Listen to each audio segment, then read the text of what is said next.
Olá! Então, na nossa aula de hoje, nós estudaremos o Renascimento. Lembrando vocês, não se esqueçam de se inscreverem nas nossas redes sociais, o link está aí logo abaixo na descrição do vídeo.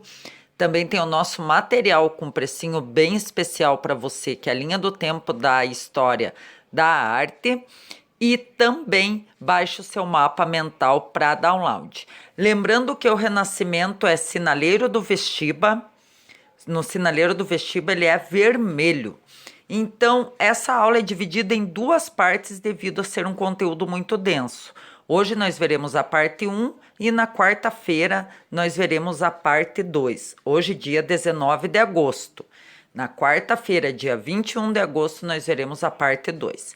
Então, a primeira imagem que vocês têm à frente é para analisar e comparar as mudanças, né, da representação da figura humana na arte rupestre no Renascimento.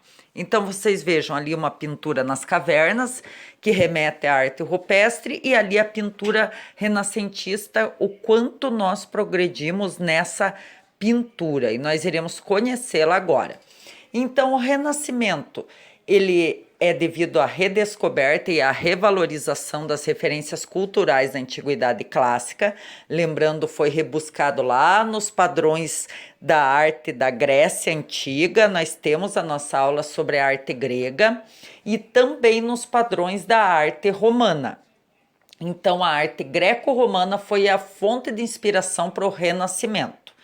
Então, ela é aplicada à civilização europeia que se desenvolveu entre 1300 e 1600, durante os séculos 14, 15 e 16. Acontece nesse período a transição do teocentrismo para o antropocentrismo, ou seja, Deus era o centro do universo lá na Idade Média e agora o homem se torna o centro do universo. Temos o desenvolvimento comercial e urbano e o surgimento de uma nova classe, a burguesia. É um período de avanços tecnológicos, científicos e artísticos. Renascimento. Um dos principais fundamentos do Renascimento é o antropocentrismo, ou seja, o homem, o antropos e centro de centro, ou seja, o homem no centro das atenções do universo. À direita do teu vídeo nós temos a figura do homem vitruviano, desenhado por Leonardo da Vinci. Então, vamos lá. O conceito, o homem como centro de tudo, então propunha o renascimento do passado clássico como fonte de inspiração. Não podemos esquecer, Idade Antiga inspira a Renascença, o Renascimento.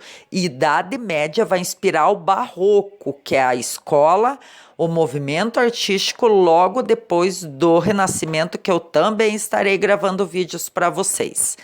Aqui, pessoal, contexto histórico, o que acontecia no mundo? O Renascimento manifestou na Europa e ditou o comportamento daquele momento. Foi a época do surgimento de uma nova classe social, a burguesia.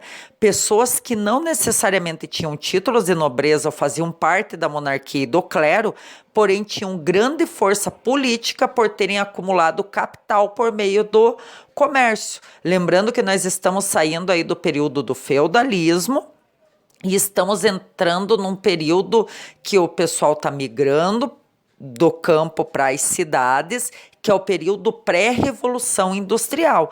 Então, por isso, nós temos o nascimento de uma nova classe social chamada burguesia. O comportamento voltado para o progresso do indivíduo não ficou somente na parte comercial. Artistas, filósofos, poetas e pensadores também procuraram progresso e avanço, cada qual em sua área de atuação. Esse tipo de comportamento é chamado de humanismo ou antropocentrismo. Desse modo, o Renascimento é dividido em renascimento comercial e renascimento cultural. Os artistas, em particular, buscaram na Antiguidade Clássica, período greco-romano, Grécia e Roma, a inspiração necessária para criar obras-primas. Deste modo, o período recebe o nome de Renascimento, ou seja, o renascer da cultura greco-romana. À esquerda do teu vídeo, a lendária obra de 1503, a La Gioconda, o Mona Lisa de Leonardo da Vinci. Então, os artistas do Renascimento dedicaram mais tempo às pesquisas, inovações, invenções e aperfeiçoamentos técnicos. Por conta disso, alguns aspectos passaram a ser mais valorizados, como o uso da matemática na geometria, a busca pela perfeição das formas geométricas e o uso de temas religiosos e mitológicos. Lembrando que a barriga tanquinho que nós conhecemos hoje, ela é herdada lá do período da Antiguidade Clássica. Grécia usava bastante a perfeição corporal. Por quê? Porque os homens lutavam, eles eram guerreiros, então eles iam muito para a guerra. A função dos homens naquele período era guerrear. Então o homem desde pequeno ia para a escola para aprender técnicas de guerra e para isso ele tinha que ter aquele corpo desenhado. E essa perfeição foi rebuscada novamente no período renascentista. Também nós temos aí a invenção da imprensa pelo alemão Johannes Gutenberg no século XV, que foi desenvolvido por volta do ano de 1430 a imprensa. Os jornais, então nós temos essa grande circulação de informações que antes eram levadas através dos pombos correios ou através de cartas escritas, demorando para chegar. Nós temos a invenção da imprensa, que deixa com que essas informações cheguem muito mais rápido. Também através das pesquisas e inovações, os artistas renascentistas foram deixando suas obras cada vez mais próximas da realidade. Leonardo da Vinci, por exemplo, em suas pesquisas sobre a proporção do corpo humano, resgatou os estudos do arquiteto romano Vitrúvio, que depois ficou conhecido como Homem Vitruviano. Observe a imagem ao lado, à direita do seu vídeo. Então, esse é um esboço. Da Vinci se dedicou a estudar o corpo humano. Lá na frente, na próxima aula, nós veremos, na parte 2, que Leonardo da Vinci foi um polímata. Então, ele estudou várias ciências. E esse é o famoso homem vitruviano. Antropocentrismo e a ciência. Foi criado o Atlas da Circulação Sanguínea, o Atlas da Anatomia, a teoria do heliocentrismo, a invenção da imprensa, a restilização da caravela e os paraquedas. Ou seja, nós estamos no período das grandes navegações. Então, teve uma renovação dessas caravelas que aconteceu com os descobrimentos de vários países em vários continentes, inclusive do Brasil aqui, por volta de 1500. Também as características desse movimento, a racionalidade. Então o homem ele é antropocêntrico, ele não é mais emocional, ele é racional, individualismo, a reutilização das artes greco-romanas, o rigor científico e o surgimento da perspectiva. Na pintura renascentista nós temos um grande avanço, com a técnica do claro-escuro, que traz os contrastes que causa o sombreamento, o contraste entre o claro e escuro, chiaro e escuro, o esfumato, que é o gradiente entre os tons, o escorço, que é o efeito de perspectiva ao corpo pintado ou esculpido, e o efeito Mona Lisa, que é o olhar para o observador. Então, se você tiver a oportunidade de visitar o Louvre, você verá que a Mona Lisa acompanha você por onde quer que você ande. O uso da tela e da tinta a óleo e cavalete, o realismo nas obras e a criação de espaços cenográficos no teatro. Lembrando que ele rebusca lá, também temos a nossa aula sobre o teatro grego, então é rebuscado também nos tempos da Grécia as inovações do teatro. Nós temos também o mecenato, que a família Médici, temos aí à esquerda do vídeo, Lourenço de Médici, um representante da família Médici, foi a família que mais representou o mecenato lá em Florença, na Itália. Mas o que foi o mecenato? É uma prática exercida pelos burgueses, sultões, príncipes e papas, de financiar os artistas, procurando mostrar o poderio da cidade e ampliar o prestígio pessoal. Então era normal os artistas viverem do mecenato nessa época. Vários deles trabalhavam para várias famílias ricas. Então uma forma da família fazer parte da elite era ter uma obra de arte, principalmente pintar sua família, pintar o seu autorretrato, e essa prática foi muito recorrente no período renascentista através do mecenato. Características. Na pintura, há a busca de tornar ela próxima da escultura, ou seja, real, com a definição dos gomos, dos braços, dos gomos ali do abdômen. Ou seja, tenta-se dar volume e profundidade ao que está sendo representado. Para tal, cria-se, olha a importância aí, o esfumato, o claro escuro ou chiaro escuro, a perspectiva linear e a perspectiva aérea.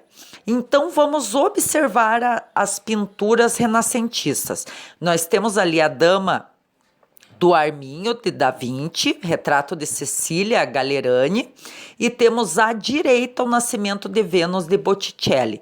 Então nós temos essa visão de profundidade, nós conseguimos enxergar lá no fundo no Nascimento de Vênus, que tem um céu, que depois tem um gramado.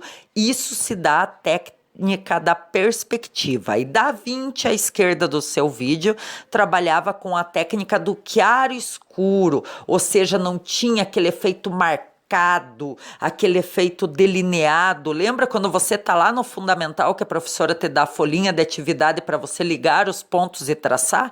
Então, no Renascimento não existe essa técnica.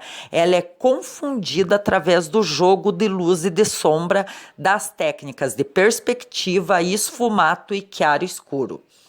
Também aqui a obra da Mona Lisa e a criação do homem de Michelangelo mostram claramente essa tridimensionalidade nas obras de Da Vinci e nas obras de Michelangelo, de Rafael Sanzio, ou seja, dos pintores renascentistas. Então eles queriam que você visse muito mais além da obra, que essa obra tivesse uma profundidade. Então, por isso também a pintura em tela renascentista é chamada de uma pintura 3D. Outro elemento que foi amplamente utilizado na pintura durante o Renascimento é a perspectiva. Mas o que é a perspectiva, pessoal? Na pintura é uma técnica em que os artistas criam a ilusão de profundidade, que eu comentei anteriormente com vocês, distância, e não distorcem os elementos da pintura. Olha como era usada essa técnica de profundidade para desenho e pintura, na qual é capaz de criar essa sensação de profundidade. Então eu sempre digo para os meus alunos que o Renascimento trabalha com angulação. Olha ali à direita do teu vídeo a capela, e lá ao fundo tem a perspectiva e um ponto de fuga, muito utilizada no período renascentista. Então, se traçava um pontinho lá ao fundo e a partir dele ia angulando com traços e linhas retas que percorriam e faziam com que você desenhasse através desses pontos. Tem vários vídeos no YouTube que ensinam você a desenhar com perspectiva de um ponto de fuga e de 2 pontos de fuga. Sempre comece pelo um ponto, que ele é o mais simples de ser feito. Aqui na Última Ceia de Da Vinci também, olha lá ao fundo o ponto de fuga e a partir dele a obra é angulada e ela é delimitada, delineada para que aconteça esse efeito de perfeição. Também, durante este período, a técnica do esfumato, que é a palavra que os historiadores da arte usam para descrever uma técnica de pintura muito usada por Da Vinci, que aqui ela é claramente demonstrada na Mona Lisa. Então, à direita do teu vídeo, lá de Gioconda, 1503, Leonardo da Vinci. Então, não há contornos muito aparentes. Em vez disso, as áreas escuras e claras se misturam por meio de pinceladas minúsculas, criando uma representação nebulosa, embora mais realista, de luz e cor. Então nós vemos aí a paleta de cores sendo utilizada para causar esse efeito de profundidade, e aqui ao entorno, né, do rosto da Mona Lisa nós vemos o sombreamento, ou seja, os tons de marrom, de preto, de cinza, diluídos nessa pele clara da Mona Lisa, para não ficar nada demarcado, para que tudo seja sutil. Então os contornos não são aparentes. Então, pessoal, não esquece, baixa o teu mapa mental, eu deixei ele em branco, porque são muitas anotações que devem ser feitas de tópicos importantes. Você está fazendo, de repente, concurso, está fazendo vestibular, PSS, Enem, então cada prova exige um nível de conhecimento diferente, por isso eu deixei em branco o mapa mental para vocês baixarem, preencherem conforme as suas necessidades. Próxima aula, Renascimento, parte 2. Um forte abraço e até mais. Tchau, tchau.